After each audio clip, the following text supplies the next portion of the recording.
So আমাৰ এনেকা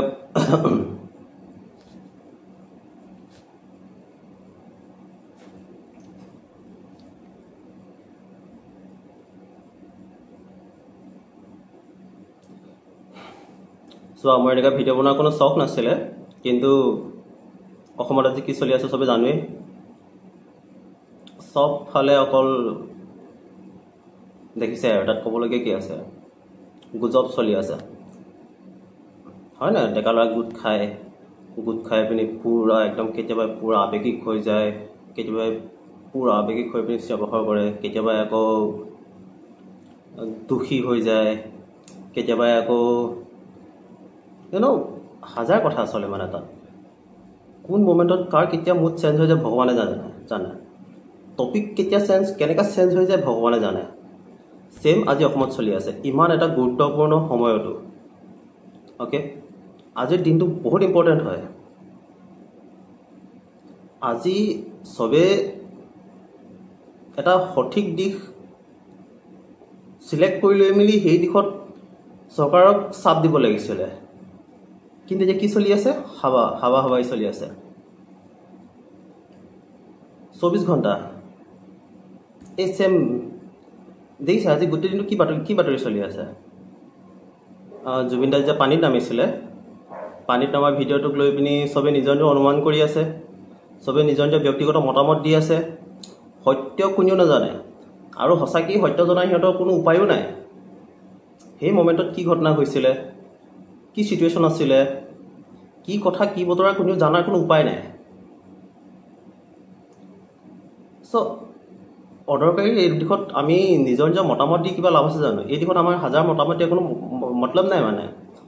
আমি তাত হাজাৰ অনুমান কৰিম, হাজাৰটা তাৰ ওপৰত টিপ্পনী মাৰিম, হাজাৰটা দিশ দেখুৱাম, কিন্তু কিবা লাভ আছে জানো? সেইবিলাক কেতিয়াও একো লাভ নিদিয়ে। আমাৰ আচলতে আজিৰ মেইন টপিক এটাই হ'ব লাগিছিলে, এক উচিত তদন্ত। জুবিনদাৰ মৃত্যুৰ সম্পৰ্কত এক উচিত তদন্ত হোৱাৰ প্ৰয়োজন।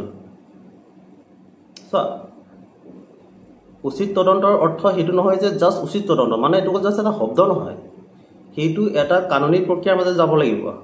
অ'কে, কাৰণ আমাক কি লাগে, আমাক সঁচা লাগে, আমাক প্ৰকৃত সত্য আমাক এতিয়া প্ৰয়োজন মানে, কাৰণ সেইটো বহুত ইম্পৰ্টেণ্ট হয়। আজি জুবিনদা যে মৰি গ'ল, অসমত আমাৰ চকুৰ আগত মৰিলেও কথাটো বেলেগ আছিলে, কিন্তু আজি জুবিনদা বিদেশত মৰিলে, তাৰ চাৰ্কুলত থকা কেইজনমান মানুহৰ চকুৰ সন্মুখত আমি নাজানো তাত কি ঘটনা ঘটিছিলে, কি হৈছিলে। সেইকাৰণে সেইটো দিশত মই একো কথা ক'ব নাযাওঁ, কাৰণ আমাৰ কোনো অধিকাৰ নাই। আমি অকল প্ৰশ্ন কৰিব পাৰোঁ, আৰু প্ৰশ্নও আমি কাক কৰিব পাৰোঁ, সিহঁতক কৰাৰ কোনো মতলব নাই। আমি প্ৰশ্ন কৰিব লাগিব চৰকাৰক, আমি প্ৰেছাৰ দিব লাগিব, চাপ দিব লাগিব চৰকাৰক। উচিত তদন্ত কৈ থাকিলে উচিত তদন্ত নহয়। আমাক উচিত তদন্তৰ প্ৰাথমিক পৰ্যায়টোৱে হ'ল আমাৰ ব্যক্তিজনৰ লগত কি ঘটনা ঘটিছিলে, আৰু সেইটো জনাৰ এটাই উপায়, মৰণোত্তৰ পৰীক্ষা। হয় ঠিকেই, বাহিৰত কৈ আছে, বাহিৰত মৰণোত্তৰ পৰীক্ষাৰ কাম চলি আছে, আৰু যেতিয়া নেকি ৰিজাল্ট হ'ব তেতিয়া আমাক দি দিব। অ'কে, কিন্তু সেইটোৰ দ্বাৰা আমাৰ অসমবাসী ৰাইজৰ মনত শান্তি আহিব জানো? হ'ব, আমি বিশ্বাসো কৰি ল'লোঁ, কিন্তু সঁচাকৈ বিশ্বাস কৰিব পাৰিম জানো আমি? এইটো আচলতে কেতিয়াও হ'ব নালাগে। আজি সকলোৱে মিলি আলোচনা কৰিব লাগিছিলে সংবাদ মাধ্যমত, ডাঙৰ নিউজ চেনেলকেইটাত, মিডিয়াত, আমি কেনেকৈ জুবিনদাৰ মৃত্যুৰ ৰহস্যক সঠিক দিশত আগুৱাই পিনি জানিব পাৰোঁ, কি ঘটনা গৈছিলে, কি হৈছিলে, কি নাই হোৱা। আৰু সেইটো দিশত আগবঢ়াৰ প্ৰাথমিক পথটোৱে হ'ল মৰণোত্তৰ পৰীক্ষা।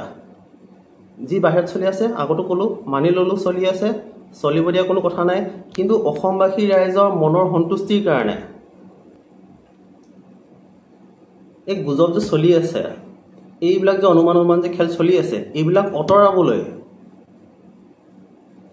সমস্ত অসমবাসী অনুৰাগী আৰু পৰিয়ালৰ লোকৰ সন্দেহ দূৰ কৰিবৰ কাৰণে আমাক লাগিছিলে মৰণোত্তৰ পৰীক্ষা। এতিয়াও দেৰি হোৱা নাই।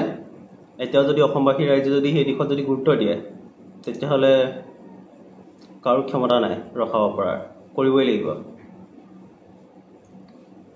আৰু সেই জাষ্ট এই কথাটো ক'বলৈ আহিছিলোঁ মই, কাৰণ অশান্তি লাগি গৈছে একেটা বাতৰি চাই। কি তথ্য দিছে এতিয়ালৈকে?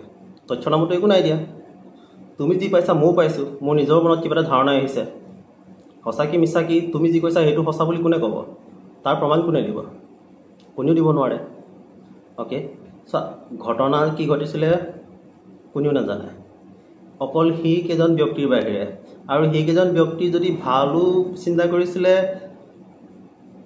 নাইবা যদি বেয়াও চিন্তা কৰিছিলে তুমি কেতিয়াও জানিব নোৱাৰা মানুহৰ মনৰ কথা তুমি কেতিয়াও জানিব নোৱাৰা হাজাৰ চেষ্টা কৰা আৰু সেইটো জনাৰ অকল এটাই পথ হ'ল প্ৰশাসনৰ দ্বাৰা সঠিক তদন্ত আমাৰ চিঞৰ-বাখৰ যদি সঠিক দিশত হয় তেতিয়াহে আমি সত্যক জানিব পাৰিম বাকী হাজাৰটা এইবিলাক টেটু ফলাৰ কোনো মতলব নাই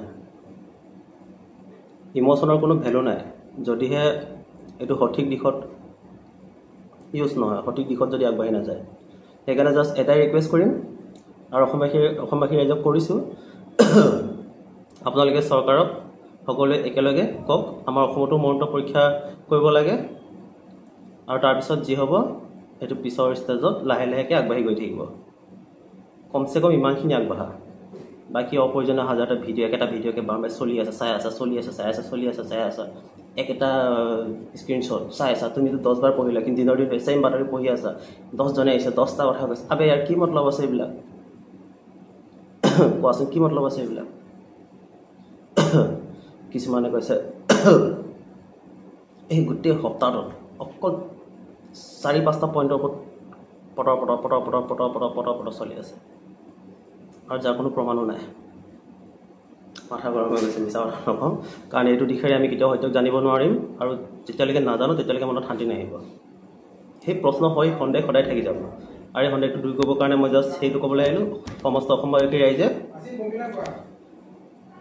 মৰণোত্তৰ পৰীক্ষাৰ কাৰণে চৰকাৰক দাবী কৰক সেইটো আমি কৰাৰ পিছতহে আমি গম পাম বিষ দিছিলে যে পানীত ডুবাই মাৰিছিলে নে নিজৰ শাৰীৰিক সমস্যাৰ কাৰণে হৈছিলে যে নহওক তাৰমানে যিয়ে ঘটনা নহওক সেই মৰণোত্তৰ পৰীক্ষাৰ দ্বাৰা চব ফাদিল হৈ যাব আৰু তাৰপিছত আমাৰ কোনো কথা ক'বলগীয়া নাথাকে কাৰণ সত্য আৰু মিছা সেই তাত চব ওলাই যাব আৰু সেইকাৰণে এটাই কথাই মই বিচাৰোঁ চবৰ পৰা সকলোৱে যদি কিবা এটা কয় অকল এটা কথাই কওক আমাক ইয়াতো মৰণোত্তৰ পৰীক্ষা লাগে জুবিন দাক ফিক্স মানে আৰু সেইটো যদি নহয় হাজাৰ বালু চিঙি থকা কোনো লাভৰ নহয় এইটো যদি কাম নহয় কাৰণ বাকী ইয়াৰ পিছত একোৱে নাহেগৈ ইয়াৰ পিছত বাকী চব বকৱাছ তোমাৰ ইম'চন তোমাৰ আৱেগ কোনো মতলব নাই এইবিলাক বকৱাছ হয় ব'লা যাওঁ সঠিক পদ্ধতিৰে তেতিয়া যদি আমি জুবিন দাক যদি ইনচাফ দিব পাৰিম যদিহে কিবা বেয়া ঘটনা ঘটিছিলে অ'কে বাকী আৱেগিক হৈ পিনি চবেই আৱেগতে আছে চবেই জানে কাকো প্ৰমাণ কৰিবলৈতো প্ৰয়োজন নাই কাকো কোনেও প্ৰমাণ কৰিব প্ৰয়োজন নাই কোন কিমান দুখত আছে তাৰ গান শুনি আজিলৈকে চবেই ডাঙৰ হৈছে তাৰ অবিহনে বিহু নচলে তাৰ অবিহনে গানৰ অৰ্থই কি আছে জুবিনৰ অবিহনে গানৰ অৰ্থই কি আছে চবে বেপাৰ কৰি আছে জুবিনে কি বেপাৰ কৰি আছিলে সি বেপাৰ কৰোঁ বুলি কোৱাহেঁতেনতো আজিলৈকে তাৰ সমান ধনী বেপাৰী অসমত কোনো নাথাকিলেহেঁতেন হ'ব পাৰে আম্বানী ভাৰতৰ কিন্তু অসমৰ সেইকাৰণে অদৰকাৰী দিশত কথা কৈ লাভ নাই টাটা